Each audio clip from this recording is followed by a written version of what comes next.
Bit of a storm today. Wind is battering my house, so you're probably going to hear that. Perhaps the natural world has heard that 2 new books from the Pipi and Pou series has just come out. It's pretty exciting. I just received my copies. Check this out. How's that, eh? That's 8 books now in the series, Pipi and Pou. So 2 new ones have just arrived. Pipi and Pou and The Shadow Below. Pipi and Pou and The Haunted Forest. What an achievement. What an achievement. I've spoken quite a bit about how I did not do well at school, how I was kicked out. And I didn't do very well in those teen years at all, and I was expected to become a failure, and I was expected to actually end up inside in prison or dead. And look at this. Wow. 2 new books. Now I have overall 26 books published. So that's pretty amazing. That's pretty cool. And 2 new ones in the Pipi and Pou series. Most mornings, depending on what's going on, most mornings I get up and I do my writing once I do all the other duties around here.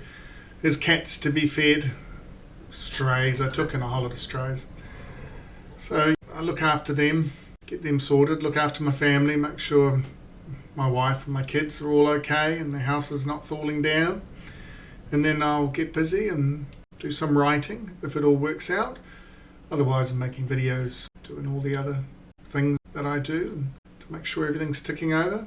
I'll set myself up and get writing and knock off a few words, or I'm going over manuscripts and editing and going through them, getting them ready either before they go to print or before I even send them off to the publishers to see if the publisher's going to like them. So, Pipi and Pou. Very exciting. Wonderful to have them out. Let's hope they do really well.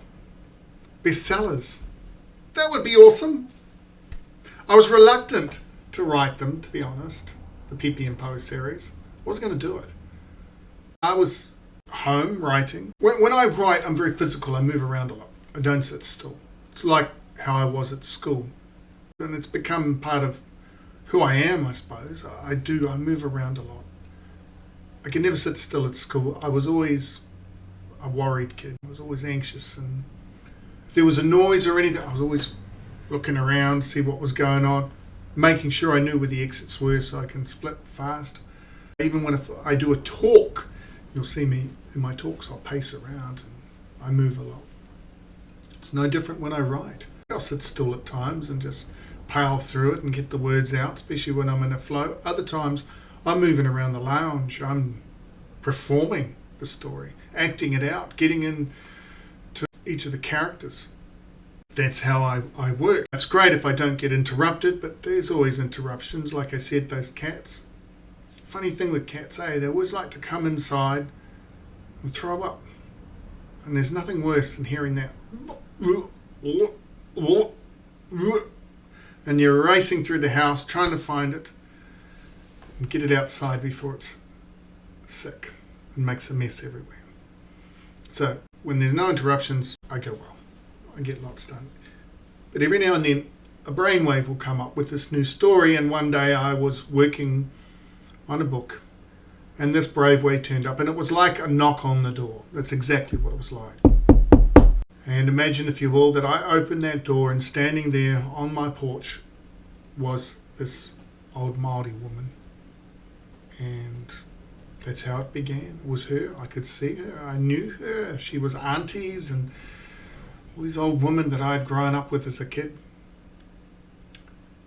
And she had this story. That's how I saw it in my mind. And with her came 2 kids. One was Pipi and the other one was Pou. Kaitiaki, guardians and protectors of the natural world. With Pipi, I thought, wow, she could turn into a giant eagle. New Zealand's famous for its giant eagle, Pauakai. Then I thought of Pou. He could turn into a taniwha, a monster. And together they could go around with their grandmother, with their nana, a tohunga, like a tohunga, think of a wizard in a way, in a roundabout way. It's connected with the natural world. And so she guides her grandchildren through these adventures to address needs in the environment. Like I said, I wasn't too keen on the idea. I wanted a mainstream Pākehā story, a mainstream non-Māori story, if you like, that would be more of a bestseller. I've written a lot of Māori books. I have explained, and you may know, I was adopted into a Māori family as an infant and raised in Māori culture, and so a lot of my books have that flavour to them, have that perspective, because, lo and behold, grow up in the culture and come out seeing the world that way. A lot of my books are Māori. They don't sell very well, typically, Māori books, sadly. So I was reluctant. I was basically arguing with that old lady. It's like, nah.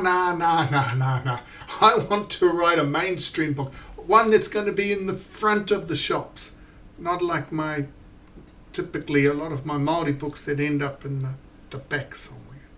I mean, I'm not complaining. I've done very well. I'm not rich or anything, but certainly well published. 26 books. That's good. I'm happy with that.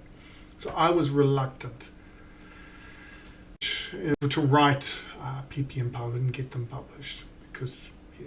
But, wow, now so many. And I know that a lot of people are enjoying them and will be looking forward to reading the new editions, the new stories, adventures of Pipi and Pou, and seeing what them and their grandmother are getting up to, and seeing what kaitiaki or taniwha monsters that they're coming up against in the pursuit of protecting and looking after this wonderful world that we live in. Kaitiaki, it's a very old word, it's not a new word, about caring and guardian, being a guardian and looking after the natural world. It wasn't a word that was created in response to climate change, I can tell you that.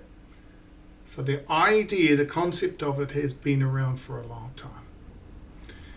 I think sometimes people think that it's a new word, that it's come in response to global warming, but no, kaitiaki is much older than that. We live in an amazing place, and I certainly want to see it looked after, and hence so do Pipi and Pou and their grandmother, Nana.